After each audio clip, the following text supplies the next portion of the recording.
नमस्कार। गणित के कुछ विषय हैं जो अक्सर मुश्किल लगते हैं, है ना? मैट्रिसेस भी उन्हीं में से एक है।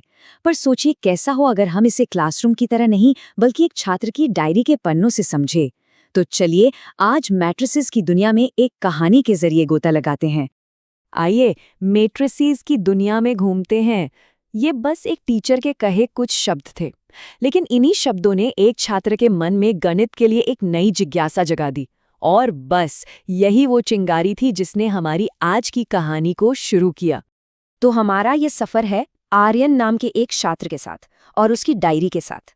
आर्यन ने मैथ्स के इस मुश्किल से दिखने वाले चैप्टर को ना एक रोमांचक कहानी में बदल दिया। तो चलिए आर्यन की डायरी के पन्ने पलटते हैं और देखते हैं कि उसने मैट्रिसेस के रहस्य को कैसे सुलझाया। तो आर्यन की डायरी का पहला पन्ना खुलता है। पहला अध्याय, अवयव की जादुई दुनिया। ये वो जगह है जहां उसकी पहली मुलाकात मैट्रिसेस से होती है।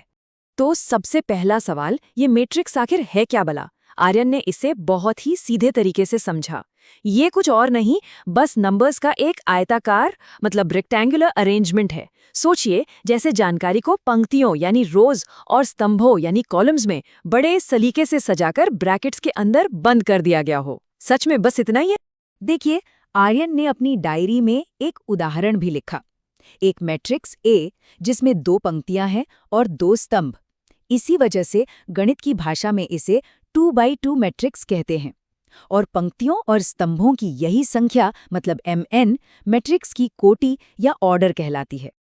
अच्छा, तो जैसे ही आर्यन ने ये बेसिक बात समझी, उसे पता चला कि मामला यहीं खत्म नहीं होता। इनकी तो कई किस्में भी होती हैं। उसने अपनी डायरी में इनकी तुलना एक बड़ी सी लाइब्रेरी से की, जहां हर तरह की किताब मौजूद होती है। आर्यन ने अपनी डायरी में इनकी एक लिस्ट बनाई। Row matrix, column matrix, square matrix और भी कई। पहली नज़र में ये नाम थोड़े डरावने लग सकते हैं, है ना? लेकिन घबराने की बात नहीं है। आर्यन ने पाया कि हर नाम के पीछे का आइडिया बहुत ही सिंपल है। चलिए उसके नोट्स की मदद से इन्हें समझते हैं। तो चलिए सबसे आसान वालों से शुरू करते हैं। पहला, रो मैट्रिक्स, जिसमें सिर्फ और सिर्फ एक रो होती है, और दूसरा कॉलम मैट्रिक्स, जिसमें सिर्फ एक कॉलम होता है। देखा, इनके तो नाम में ही सब कुछ छिपा है। अब आते हैं कुछ खास तरह के स्क्वायर मैट्रिसेस पर। एक है आइडेंटिटी मैट्रिक्स, जिसे आई भी कहते हैं। इसकी खासियत यह है कि इसके डायगोनल पर सिर्फ 1 होते हैं। और दूसरा है स्केलर मैट्रिक्स, जिसके डायगोनल पर कोई भी एक जैसा नंबर बार बार आता है, जैसे 555। तो अब तक आर्यन अलग अलग तरह के मैट्रिक्स को पहचानना सीख चुका था। अब बारी थी डायरी के अगले अध्याय की, कुछ जादुई करतब करने की, जिन्हें गणित में संक्रियाएं या ऑपरेशंस कहते हैं। तो पहला नियम आर्यन ने सीखा, बराबरी का नियम। 2 मैट्रिक्स बराबर कब होते हैं? बस 2 शर्तें हैं। पहली, उनका ऑर्डर एक जैसा हो, और दूसरी, उनके आमने सामने वाले एलिमेंट्स भी बराबर हों।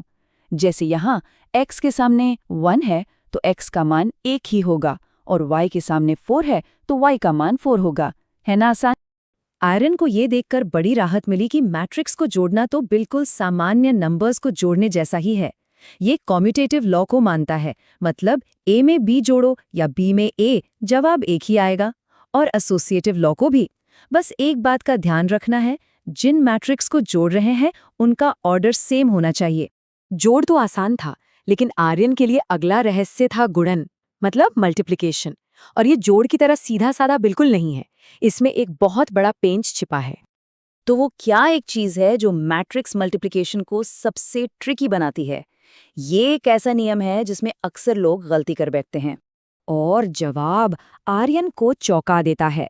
मैट्रिक्स गुणन में कम्यूटेटिव लॉ काम ही नहीं करता। मतलब ज्यादातर मामलों में ए बी और बी ए बराबर नहीं होते। यही है सबसे बड़ा ट्विस्ट। बस 2 मैट्रिक्स की जगह बदल दीजिए और नतीजा पूरी तरह बदल सकता है। आर्यन का सफर अब उससे एक और मजेदार कॉन्सेप्ट पर ले आया, अवयव का परिवर्तन, जिसे ट्रांसपोज भी कहते हैं। ये समझ लीजिए कि मैट्रिक्स को एक अलग ही एंगल से देखने का तरीका है। ट्रांसपोज आखिर होता क्या है? बहुत ही आसान है। बस किसी मैट्रिक्स की सभी पंक्तियों को स्तंभों में बदल दीजिए और सभी स्तंभों को पंक्तियों में। इसे ए के ऊपर छोटा सा टी लगाकर दिखाते हैं। और इसी ट्रांसपोज की वजह से आर्यन को 2 और खास तरह के मैट्रिक्स मिले। पहला, सिमेट्रिक मैट्रिक्स। ये बिल्कुल आईने जैसा है, इसका ट्रांसपोज करने पर भी ये वैसा का वैसा ही रहता है। और दूसरा, स्क्यू सिमेट्रिक मैट्रिक्स, जो ट्रांसपोज करने पर अपना नेगेटिव रूप ले लेता है। इसके बाद आर्यन की डायरी में एक बहुत ही कमाल की बात लिखी थी। किसी भी स्क्वायर मैट्रिक्स को एक सिमेट्रिक और एक स्क्यू सिमेट्रिक मैट्रिक्स के जोड़ के रूप में लिखा जा सकता है। ये एक बहुत पावरफुल आइडिया है। मतलब किसी भी टेढ़े-मेढ़े स्क्वायर मैट्रिक्स को हम 2 सीधे साधे हिस्सों में तोड़कर समझ सकते हैं। और अब आर्यन अपनी डायरी के आखिरी पड़ाव पर पहुंच गया है। ये है व्युत्क्रम यानी इन्वर्स को खोजना।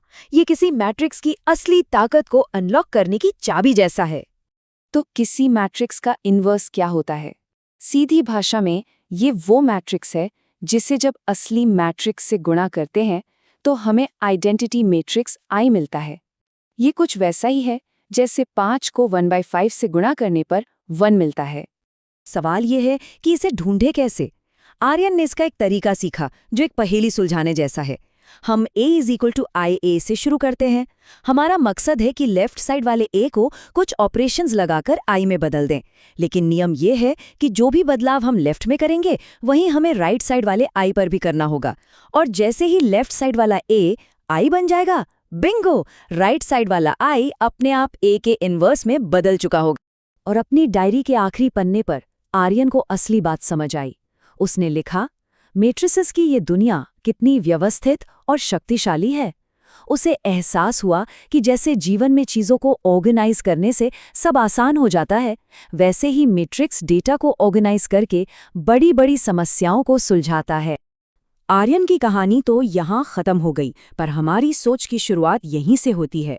कंप्यूटर ग्राफिक्स से लेकर बड़ी बड़ी आर्थिक गणनाओं तक हर जगह मैट्रिक्स का इस्तेमाल होता है।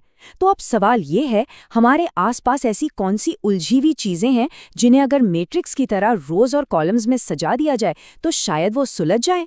सोचने के लिए एक दिलचस्प सवाल है ना?